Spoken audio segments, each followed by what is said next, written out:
Ya. Assalamualaikum warahmatullahi wabarakatuh. Waalaikumsalam warahmatullahi wabarakatuh. Selamat pagi anak-anak. Pagi, Bu. Bagaimana kabarnya hari ini? Alhamdulillah. Luar biasa. Allahu Akbar. Yes. Nah, yesnya jangan lemes. Yes, yes, yes. Diulangi ya. Yes. Bagaimana kabarnya hari ini? Alhamdulillah. Luar biasa. Allahu Akbar. Yes, yes, yes. Nah, semuanya sehat ya? Berangkat semua ya, lengkap ya? Ya, Bu. Apa ada yang tidak berangkat? Ah, 01 ini nak. Siapa yang nggak berangkat? Andi, Bu. Andi kemana Andi? Bagaimana? Tidak izin sama bu guru. Iya, Bu, tak tahu. Tadi malam aku tuh kelihatan di jalan. Dia itu keluar sama adiknya. Oh ya, biar nanti bu guru telepon orang tuanya ya nak ya. Iya, Ya, Bu. semoga Andi sehat, tidak Tidak sakit. Iya. Amin.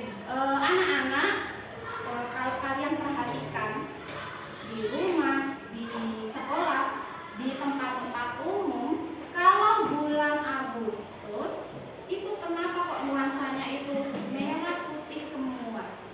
Hari kemerdekaan kan. Itu hari kemerdekaan, ya.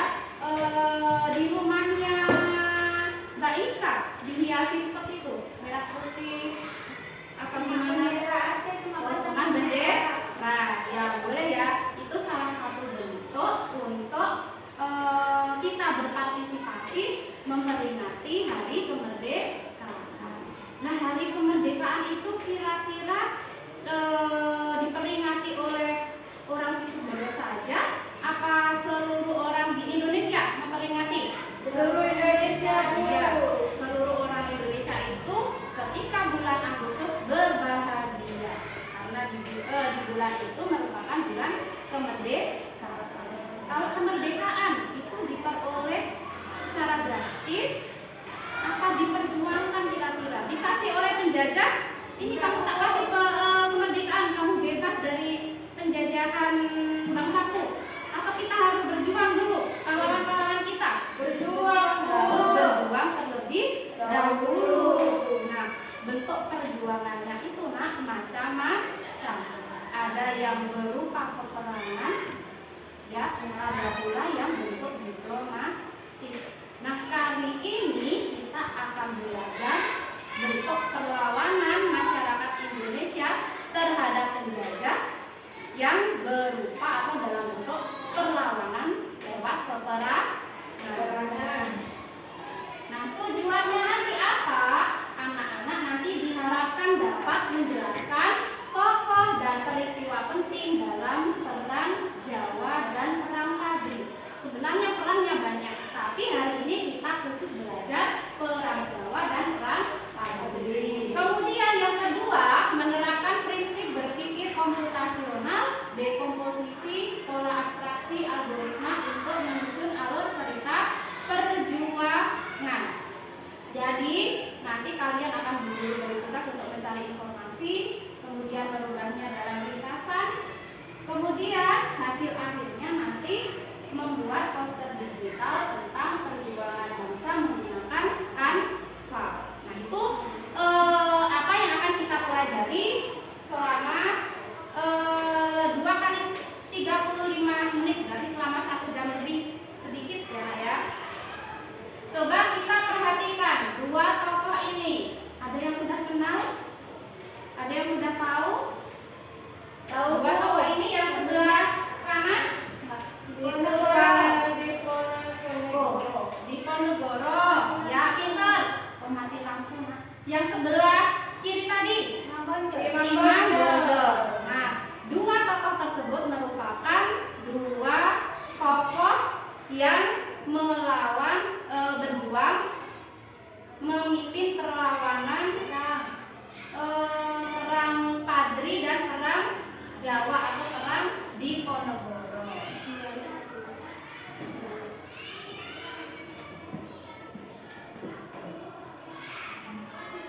Nah, guru akan membagi kalian menjadi 2 kelompok. Ya, kelompok pertama nanti bertugas untuk mencari informasi terkait perang Diponegoro atau perang Jawa. Ya, Mbak Ika A itu kelompok 1 mencari sejarah singkat perang Diponegoro. Mbak Ika O nanti mencari sejarah singkat perang Padri. Apa saja yang dicari? Ada latar belakang. Kok bisa terjadi perang itu, sebabnya apa sih? Yang mulai Belanda dulu apa? Orang Indonesia dulu. Kemudian perlawanannya dimulai kapan? Dan yang terakhir dampaknya apa untuk bangsa pribumi dan untuk penjajahnya sendiri. Setelah nanti kalian itu menemukan informasi tentang perang tersebut, nanti ringkaslah menjadi sebuah paragraf. Kemudian kalian buat poster digitalnya dari Canva. Ya, untuk membuat poster digital, Bu Ika rasa tidak perlu diajari karena minggu kemarin sudah belajar bersama ya Kak ya. Jadi hari ini kita belajar sejarah, tapi mengkaitkannya dengan kecerdasan artifisial. Jadi kita memanfaatkan kecerdasan artifisial yaitu dengan menggunakan Canva. Tadi ya, memanfaatkan Chromebook yang sudah tersedia di meja kalian masing-masing. Yang pertama, perang Diponegoro atau Jawa. Yang kedua, perang Padri. Nah, silakan dikerjakan. Nanti perwakilan kelompok maju ke depan untuk presentasi. Jangan lupa akunnya.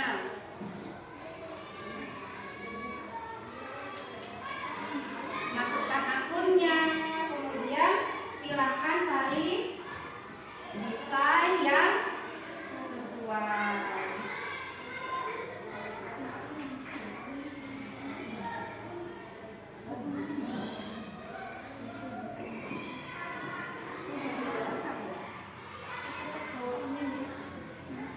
Bentar ya Nak, Bu Guru mau ambil kertasnya dulu.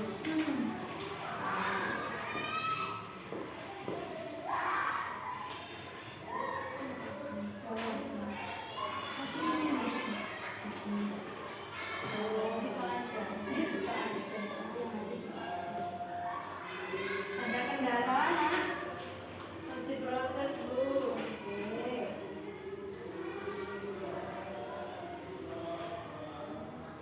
Bu, ini kemarin kecilin gambarnya mana ya? Dipilih dulu gambar yang sesuai. Oh, bagus sekali itu. Warna kuning ya. Iya Bu, aku suka kuning. Jangan lupa disisipkan gambar pahlawannya. Ya. Hampir mirip ya Bu. Imam Bonjol sama Pangeran Diponegoro. Ya, stylenya ya, berarti itu sama-sama menganut agama Muslim. Biasanya pakai apa? Dan itu orang-orang yang beragama. Sudah selesai?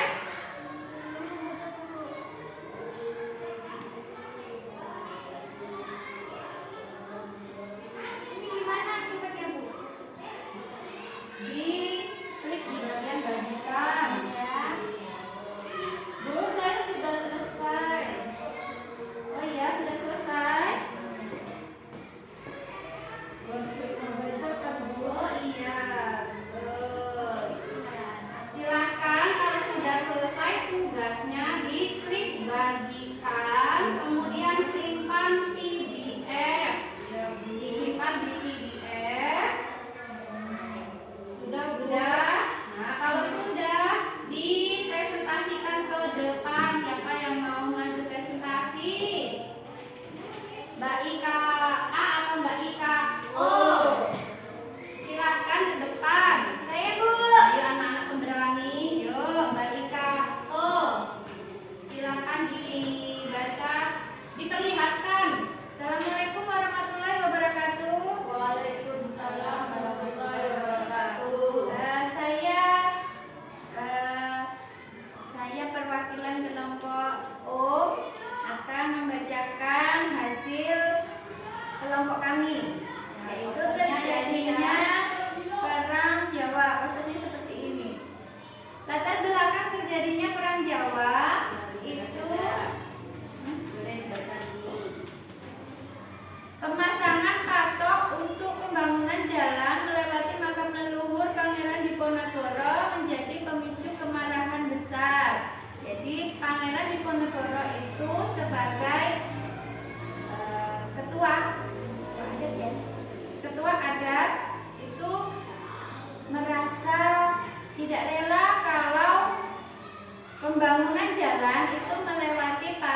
Sementara untuk strategi Belanda yaitu menetapkan strategi benteng stelsel. Kemudian tindak lanjutnya yaitu dampak perannya, kerugian besar bagi Belanda karena menguras tenaga, waktu dan kas Belanda dalam jumlah yang besar dengan 8.000 tentara Belanda tewas. Kemudian korban di pihak pribumi itu memakan banyak korban karena hampir separuh penduduk Jogja itu berkurang sekitar 7.000 penduduk pribumi yang tewas. Pesannya seperti ini ya. Bagus sekali. Wow, Hasil poster dari kelompoknya Mbak Ika. Silakan beri applause buat Mbak Ika. Ya, boleh duduk di tempat. Nah, Bu Guru akan sedikit memberikan penguatan terhadap jawabannya kelompok Mbak Ika. Oh iya benar. Jadi kenapa kok bisa terjadi perang Jawa atau perang Diponegoro? Itu salah satu alasan utama karena Belanda itu ingin membangun rel kereta api di atas makamnya leluhurnya Pangeran Diponegoro. Itu salah satunya, tapi sebenarnya ada alasan lain. Di antaranya adalah kenaikan pajak yang tinggi di daerah Yogyakarta. Itu juga menjadi salah satu faktor. Nah, karena merasa harga dirinya diinjak-injak, terus Pangeran Diponegoro itu melakukan perlawanan. Nah, perlawanannya itu namanya perang Jawa atau perang Diponegoro. Perang tersebut merupakan salah satu perang terbesar. Ya, perang itu yang mengakibatkan Belanda itu bahkan sampai bangkrut. Bahkan ada yang menyebutnya itu apa? The Greatest War in Java, ya, perang Jawa itu. Jadi Belanda itu sempat kolaps, nanti akhirnya yang VOC itu ditutup ganti tanam paksa itu karena perang Jawa itu tadi. Jadi benar-benar habis-habisan tentaranya, kasnya, apa? Habis buat benteng ya Bu ya? Iya, buat benteng stelsel inter. Dananya habis, tenaganya juga habis. Nah, itu tadi kalian sudah bisa membuat satu produk yang memanfaatkan kecerdasan artifisial yaitu Canva. Sebenarnya ada yang lain. Minggu depan bisa kita pelajari. Namun anak-anak perlu diketahui bahwa penggunaan AI itu tidak boleh sembarangan. Kita harus menjaga privasi kita. Kita harus tahu etika penggunaannya. Kita tidak boleh plagiat. Kalau kita mengambil informasi dari suatu sumber, harus disisipkan sumbernya. Bu Guru tadi lupa menjelaskan ya. Misalnya Mbak Ika ambil gambar seperti Bu Guru tadi, ambil gambar dari suatu sumber dari blog. Nah, Bu Guru seharusnya harus menyisipkan alamat sumbernya itu di bawah gambar. Kita tidak boleh plagiat, harus bisa memanfaatkan kecerdasan artifisial itu dengan baik. Dimanfaatkan plagiat itu kita meniru karya orang lain. Ya, padahal itu karya orang lain tapi kita akui. Kalau kita mau ambil harus kita kasih sumbernya. Sumbernya dari ini seperti itu. Jadi kita harus bijak dalam menggunakan AI. Ya. Terus, nanti gimana Bu? kalau ketahuan plagiat, kalau produk atau karya yang besar itu bisa dilaporkan. Kalau hanya gambar seperti ini memang tidak dilaporkan, tapi kita harus punya empati atau penghargaan terhadap yang menciptakan. Oh, ini hasil karya orang, kita harus punya kesadaran. Oh, nggak baik orang buat itu kan butuh perjuangan kan. Kita tadi Mbak Ika sama Mbak Ika O sama Mbak Ika A bikin poster itu butuh perjuangan. Kita harus menghargai dengan tidak plagiat. Nah, ada yang ditanyakan tentang materi hari ini? Nah, untuk mengetahui anak-anak sudah paham tentang materi yang Ibu jelaskan, silakan dikerjakan tugasnya secara individu.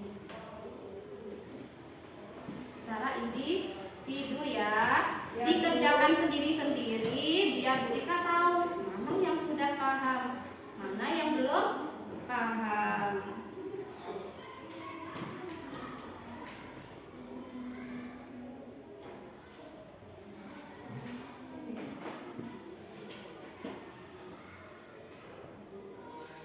Pintar sekali ini Mbak Ika.